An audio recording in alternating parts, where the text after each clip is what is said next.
Bakit nga ba hindi na lang natin tanggapin na may mga bagay talagang hindi natin ginusto, hindi natin sinadyang maging tayo. 'Di ba? Mga gays, yung tinutukoy ko, lesbian, bisexual, hindi nila ginustong maging isang ganyan. 'Di ba?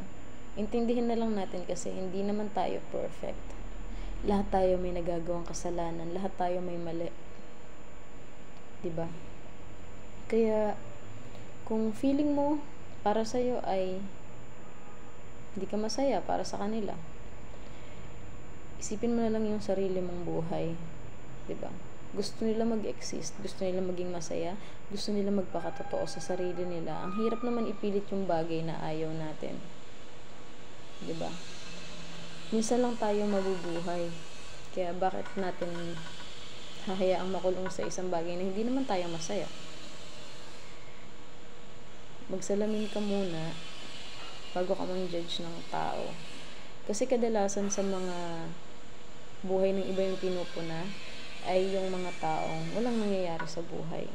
Mga walang improvement. Kaya kung mag-focus ka sa sarili mo, baka sakaling mas maging okay pa yung buhay mo. 'Di ba? At kung hindi sila mag-grow, problema na nila 'yon. And dahil total wala ka namang ambag sa life nila kundi mang-judge, manahimik na lang. Para akong galit. So, ayun. Gusto lang nila mag-exist, kaya hayaan nyo na. Love na lang. Positive lang. Bawal ang malungkot. Nakakapangit yun. Sabi nga, walang taong pangit. Pero kung pangit ka, baka judgmental ka or hindi ka masaya sa buhay ng iba. Kasi kakaintindi mo sa buhay ng iba, hindi mo na naintindihan yung buhay mo. Kaya, buhay mo naman intindihin mo.